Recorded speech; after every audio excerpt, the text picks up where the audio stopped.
200,000 Ottoman troops entered this battle with the certainty of victory, but in just a few hours, everything turned into a nightmare that no one survived to forget. In the early 1660s, Europe was not a map of competing nation-states in the modern sense. It was a stage where rulers believed they were carrying out the will of God. In Vienna, Emperor Leopold I saw himself not just as a monarch, but as a guardian of Christendom, standing at the edge of a world he believed was under constant threat. Far to the east, in Constantinople, the leadership of the Ottoman Empire held an equally unshakable conviction that their expansion was not merely ambition, but destiny, a sign of divine favor and historical inevitability. Two powers, two faiths, two visions of order, both convinced they were right. But beneath that certainty lay a far more dangerous question.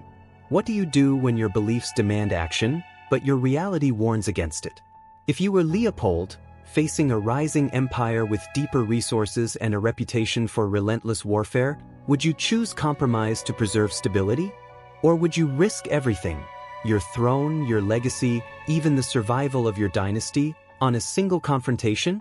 And if you stood on the other side, commanding one of the most powerful military machines of the 17th century, would you recognize the subtle signs that your strength might not be as absolute as it seemed? This is not just the story of a battle. It is a story about perception, conviction, and the thin line between confidence and catastrophe, where one decision, made under the weight of belief and pressure, can change the course of history in a single day. By the early 1660s, Central Europe was not at peace. It was simply holding its breath. Beneath the surface, the balance of power was fragile, stretched thin by decades of war, shifting alliances, and unresolved tensions. What looked like stability was, in reality, a temporary pause between storms. The agreement that had kept the Habsburg monarchy and the Ottoman Empire from direct confrontation was less a solution and more a delay. Both sides were watching, waiting, and quietly preparing for the moment when that balance would finally break. On paper, the Habsburgs still held significant influence across Central Europe, but their power came with serious limitations. Emperor Leopold I did not rule with absolute authority. His decisions were constantly shaped, and often restricted, by the competing interests of Hungarian nobles, German princes, and regional elites who guarded their autonomy fiercely. Every troop raised, every tax imposed, required negotiation. It was a system that valued consensus over speed, caution over boldness. In a time of crisis, that kind of structure could become a liability. Across the divide, the Ottoman Empire was experiencing something very different. After years of internal instability, the rise of the Köprülü family marked a period of renewed strength and discipline. Through aggressive reforms, they restored central authority, cracked down on corruption, and brought order back to both the government and the military. Under their leadership, the empire became more focused, more coordinated, and far more capable of mobilizing resources quickly. Where the Habsburg system was fragmented, the Ottoman system was streamlined and decisive. But beneath these structural differences, both empires faced the same invisible enemy, economic strain. The 17th century was marked by what historians now call the Little Ice Age, a period of colder temperatures that led to failed harvests, famine, and widespread instability. For both sides, war was no longer just about strategy or ideology. It was about logistics. Armies needed food, funding, and supply lines, and all three were under pressure. For the Habsburgs, the financial situation was particularly difficult. The long shadow of previous conflicts had left their treasury weakened, forcing them to rely on loans, private financiers, and uneven contributions from across their territories. Mobilizing an army was not just a military challenge, it was a political one. Every decision risked internal resistance. The Ottomans, by contrast, had a more efficient system for generating revenue and sustaining their forces. Their land grant structure, combined with centralized reforms, allowed them to recover financially and field large armies with relative speed. In the short term, this gave them a clear advantage. They could move faster, deploy more troops, and maintain momentum in ways their rivals struggled to match. These differences became even more apparent in the way each side approached warfare. The Habsburg forces, along with their European allies, were gradually transitioning toward a more modern style of combat. Discipline, coordination, and sustained infantry firepower were becoming central to their strategy. It was not about overwhelming force, it was about control and efficiency on the battlefield. The Ottoman military, on the other hand, still relied heavily on its traditional strengths: elite infantry, powerful cavalry, and the psychological impact of large-scale operations. For decades, this approach had delivered success, but it was rooted in a different era of warfare, one that was beginning to change. So by the time tensions began to rise again, the stage was already set. One empire carried the weight of internal division but was adapting to new realities. The other stood strong, confident, and highly capable, but increasingly tied to methods that no longer guaranteed victory. What followed was not just a clash of armies, but a collision between two systems, each shaped by its own strengths, its own weaknesses, and its own understanding of how the world worked. Wars like this don't begin with a single decision. They build, slowly and almost invisibly, through misjudgments, ambitions, and pressures that stack on top of one another until something finally gives. By the early 1660s, the tension between the Habsburg monarchy and the Ottoman Empire had reached that breaking point, and the spark came from a place few would have expected: Transylvania. At the center of it was George Rákóczi II, a regional ruler with ambitions that far exceeded his position. In 1657, he launched an unauthorized invasion of Poland, hoping to claim its crown for himself. On the surface, it looked like a bold but isolated gamble. In reality, it was a direct challenge to Ottoman authority. Transylvania was not fully independent. It operated within the Ottoman sphere of influence, expected to follow the boundaries set by Constantinople. Rákóczi's campaign wasn't just reckless, it was defiant. For the Ottoman leadership, this moment carried weight far beyond the battlefield. The Köprülü family had only recently restored order after years of internal instability. Their legitimacy depended on demonstrating control, not just at the center, but across every territory under their influence. Allowing a vassal to act independently would signal weakness, and in an empire built on authority, that was unacceptable. The response had to be decisive. Ottoman forces moved swiftly into Transylvania, crushing resistance, removing Rákóczi from power, and reasserting dominance. But this wasn't just a disciplinary action. It pushed Ottoman influence deeper into a region that the Habsburgs considered strategically vital. What had been a contained act of rebellion was now reshaping the geopolitical landscape of Central Europe. In Vienna, Emperor Leopold I faced a difficult choice. His instinct was caution. War with the Ottoman Empire carried enormous risk, and the Habsburg system was not built for rapid, unified action. But he was not operating in a vacuum. The Hungarian nobility, who viewed Transylvania as a critical buffer and a symbol of their own autonomy, began to push hard for intervention. To them, this wasn't just about strategy, it was about identity, influence, and survival. Leopold hesitated, weighing the risks, but pressure from within his own domains forced his hand. He authorized a limited military response, sending forces to the frontier.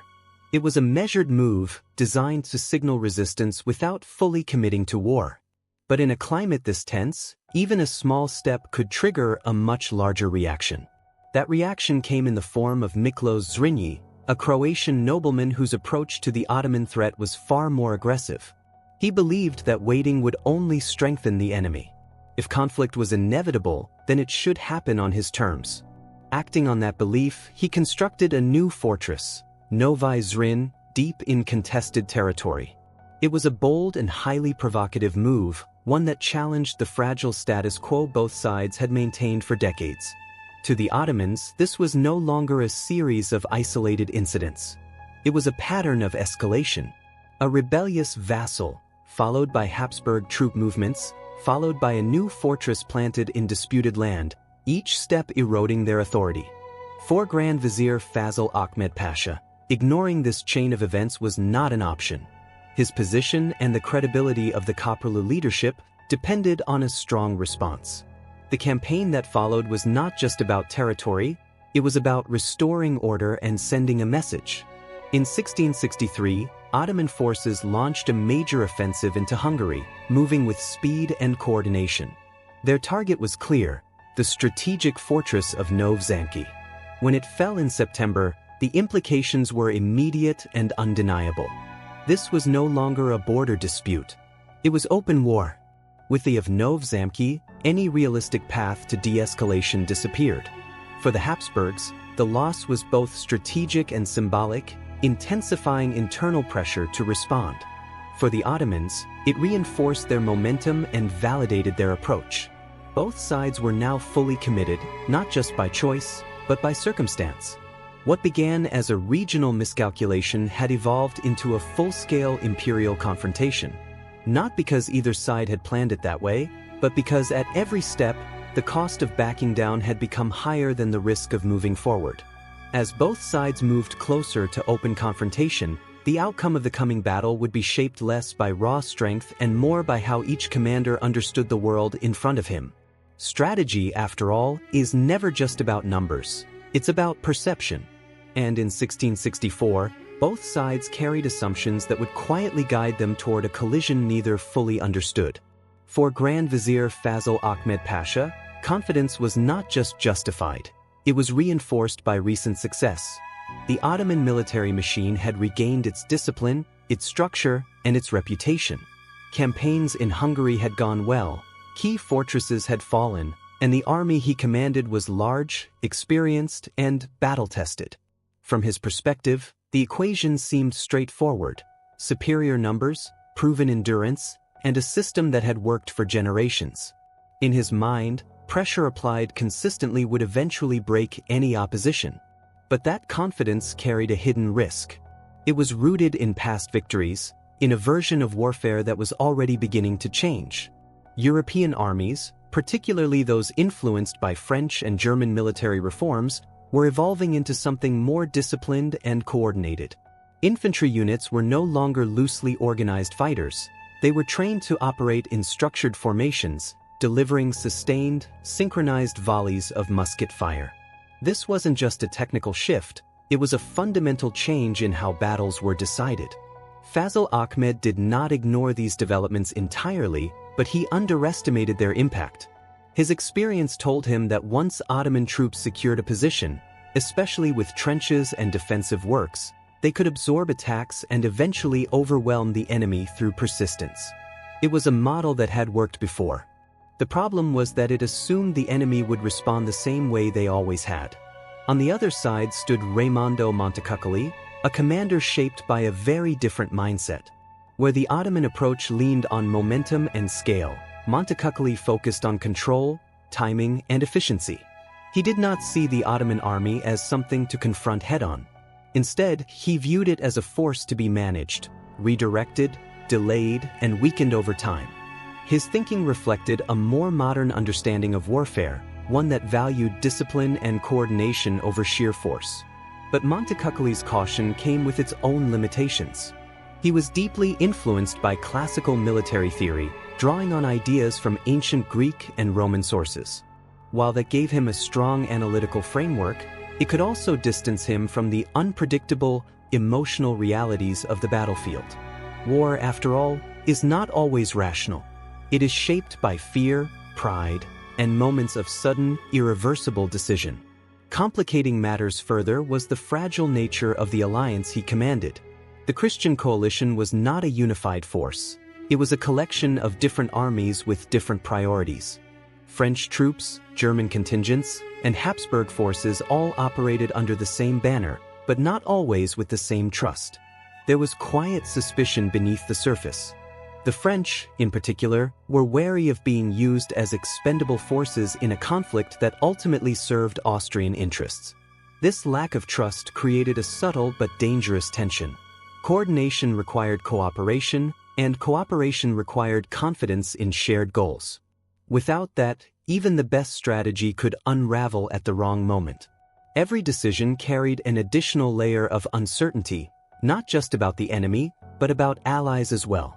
So as the two sides prepared to face each other, they brought more than armies to the field. They brought assumptions. The Ottomans believed in the reliability of their system, in the power of numbers and persistence. Coalition believed in discipline, timing, and the evolving science of warfare, but struggled with internal cohesion. Neither side was entirely wrong, but neither side saw the full picture. And in the narrow window where those perspectives collided, small miscalculations would carry consequences far greater than anyone on either side could afford to anticipate. By late July of 1664, everything converged on a single stretch of ground along the Rabba River near Saint Gotthard. Two armies, shaped by different systems and different assumptions, now faced each other across a narrow, shifting line of water. It was the kind of moment where timing mattered more than size, and where a single misread could turn advantage into disaster. Fazıl Ahmed Pasha believed he held that advantage. Acting on reports that the Allied forces were divided and slow to coordinate, he ordered a crossing at a bend in the river near Mogersdorf. The operation itself was executed with impressive speed.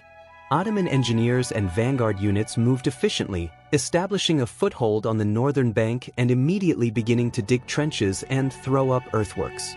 It was a textbook move: secure the crossing, fortify the position, then expand.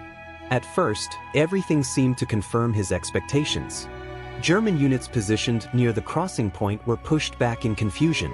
Some retreated in disorder, and word of their withdrawal spread quickly. From the Ottoman perspective, it looked like the enemy line was already breaking. Momentum was building, and with it came a familiar and dangerous emotion: certainty. That confidence triggered the first critical shift. Instead of consolidating their position and waiting for full support, many Janissary units pressed forward aggressively. They crossed in greater numbers, eager to exploit what appeared to be a collapsing enemy. But in doing so, they moved ahead without proper coordination, especially with the cavalry forces that were meant to support them. The bridgehead grew, but so did its vulnerability. What Fazıl Ahmed could not see clearly from his position was what was happening inside the Allied camp. Raimondo Montecuccoli, who had spent days managing tension among his forces, recognized the opportunity almost immediately. Through a mix of authority and persuasion, he secured agreement from the French and German commanders to launch a coordinated counterattack. Timing would be everything. They would strike while the Ottoman forces were still disorganized, still in the process of building their position. When the counterattack came, it was sudden and precise. Allied infantry advanced in disciplined formations, delivering controlled volleys of musket fire as they moved forward. This was not the kind of combat the Ottomans were used to absorbing. Instead of scattered shots followed by close engagement, they faced a continuous, rolling wall of firepower, organized, relentless, and highly coordinated. Inside the narrow space of the bridgehead, the situation began to unravel quickly. Ottoman troops, packed tightly together as more units continued to cross, found themselves with limited room to maneuver. What had been a growing foothold turned into a compressed mass of soldiers, exposed and increasingly disoriented. And then the artillery found its mark. Allied guns, positioned to cover the crossing, began firing into the densely packed formations. The effect was devastating. In open terrain, numbers could be an advantage. Here, they became a liability. Each new wave of troops added to the congestion, making the target even more concentrated. This was the moment where a different decision might have changed everything. A withdrawal, controlled, timely, could have stabilized the situation. But Fazıl Ahmed Pasha, operating within his own framework of experience and expectation, chose to continue reinforcing the position. Reports from the front were unclear, distorted by smoke, noise, and distance. From his vantage point, it still appeared that his forces were holding, perhaps even advancing. So more troops were sent across the river. And with each crossing, the trap tightened. The Rabba, swollen from recent rains, was no longer just a geographic feature. It became a barrier. When the pressure from the Allied assault intensified and Ottoman units began to fall back, there was nowhere to go. The same river that had protected their flank now blocked their retreat. Panic spread quickly. Soldiers, pushed from behind and under fire from the front, were forced toward the water. Some tried to fight their way out. Others attempted to cross back under chaotic conditions. Many never made it.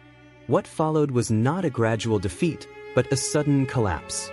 order gave way to confusion, and confusion to disaster.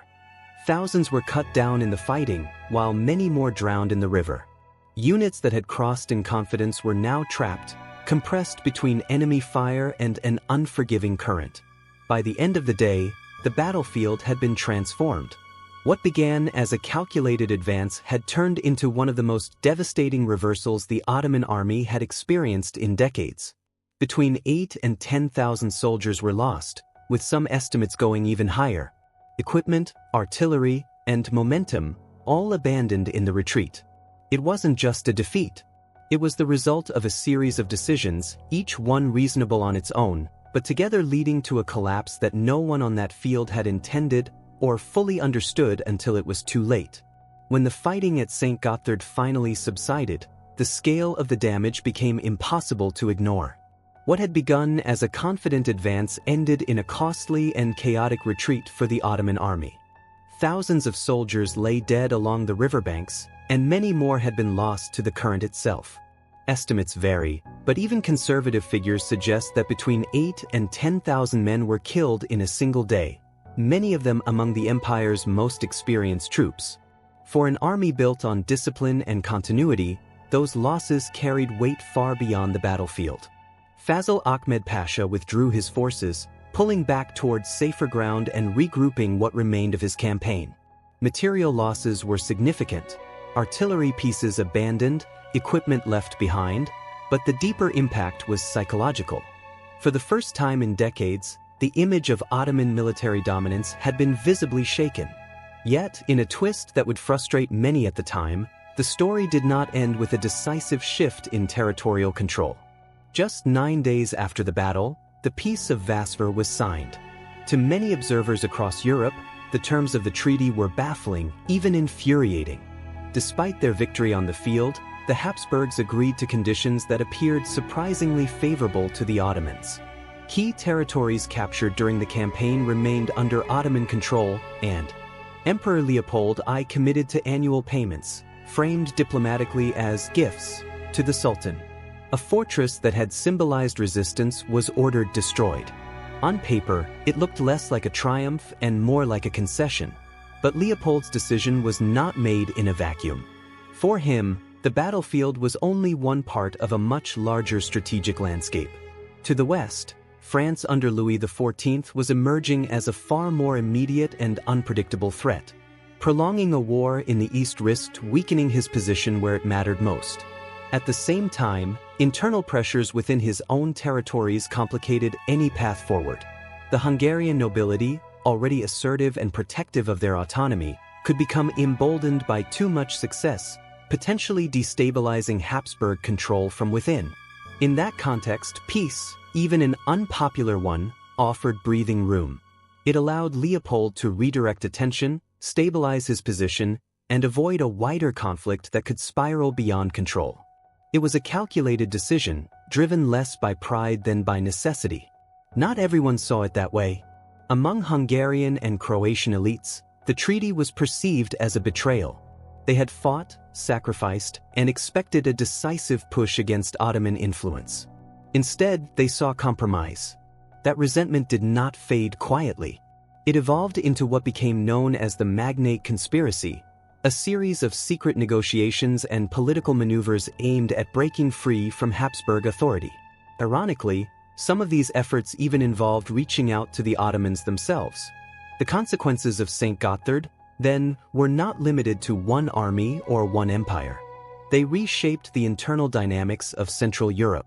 Trust between Vienna and its regional elites weakened, and Hungary became a zone of ongoing instability, caught between competing powers and divided loyalties. At the same time, something more subtle, but equally important, had shifted. The battle challenged a long-standing assumption that the Ottoman military machine was fundamentally unstoppable. European commanders now had proof that, under the right conditions, disciplined infantry, coordinated firepower, and effective use of terrain could overcome numerical superiority. It was a realization that would influence military thinking for decades to come. For the Ottomans, the lesson was less immediately visible, but no less significant. While the treaty preserved much of their strategic position, it also masked a deeper issue. The systems and tactics that had once guaranteed success were beginning to fall out of alignment with a changing battlefield. The defeat at the Raba River was not the end, but it was an early signal. 2 decades later, that signal would become impossible to ignore. In 1683, at the gates of Vienna, the balance would shift again, this time in a way that neither side could reinterpret through diplomacy. The road to that moment did not begin there. It began here, in 1664, on the banks of a river where victory and defeat became far more complicated than they first appeared. History rarely offers clean endings, and Saint Gotthard is a perfect example of that.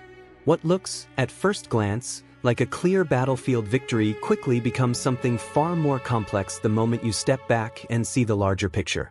One side lost thousands of men in a matter of hours, yet managed to preserve its strategic position. The other proved its strength in combat, but chose compromise over expansion. In the end, both walked away changed, and neither fully in control of what came next. And maybe that's the real lesson here. Success isn't always defined by what happens in the moment.